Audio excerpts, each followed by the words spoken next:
So you want to learn darting, okay.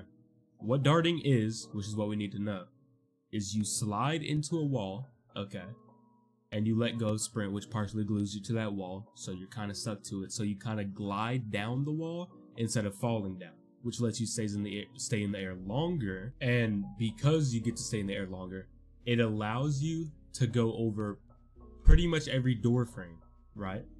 But it's going to get to a point where you're going to be too low to the ground. You don't have any wall jumps left. What do? That's where B-hopping comes in. Alright.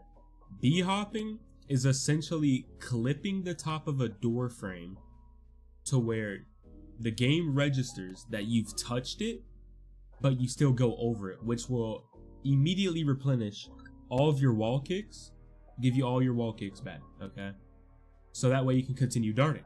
There's also something called a boosted wall kick. Now, what a boosted wall kick is sliding before you actually jump off the wall. So I explained, what darting was, where you do your wall kick. Before you do your wall kick, you slide, then you wall kick, because wall kicking gives more speed based off how high your gravity is. Okay, now let's talk about traits. The main traits I use, okay, which are, you can use crampons if you want to. I don't use crampons because it increases gravity too much and I can't really get that buttery smooth darting that I'm looking for. But the main traits that I use are Rosary Ring, Pedal, and Teddy. Now, when it comes to the Omni traits, that's pretty much all you.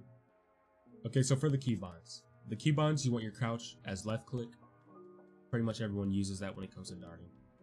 Your sprint keybind, all that other stuff, can be whatever you want. Sprint to toggle, you don't want that on. Camera headlock, sprint bobbing, you also don't want that on. Neither do you want visible limbs because it gets in the way of seeing everything that you need to see.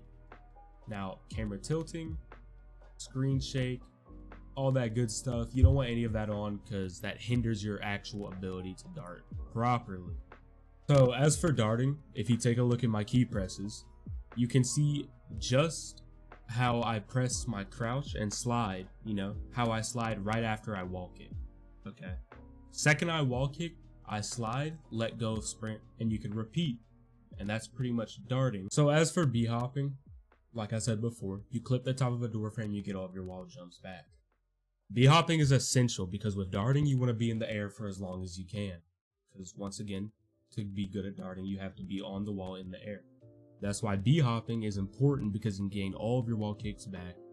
So if you look at this video right here that I slowed down for you, you can see just how I B-hopped and got all my wall kicks back. I could stay in the air longer and I got off the ground, Also, if you're wondering how my game is so bright, that's because I'm in a custom lobby with the exposure modifier turned on. But I'm going to show you a video of me doing a boosted wall kick. And you can see here that when I go to dart, I slide before I actually do the first dart, which gives me more gravity and causes that boosted wall kick so I can actually launch myself forward and gain more speed. But that pretty much sums up what darting is, so I will tell you, when it comes to darting, you can see people going fast and all this other stuff. I'm actually on the leaderboards myself, I'll show you right now. But when it comes to going fast, people might seem faster than you with darting. It just takes practice. You really have to sit there, just practice and just try to get good, get fast. Really focus on staying in the air longer when it comes to darting, because that is genuinely the most essential part of darting, like entirely. Because if you're on the ground, you can't dart. Because all that speed that you got from darting, when you're placed on the ground, you immediately hit every single obstacle. It's pretty much not controllable. You want to be in the air for as long as possible.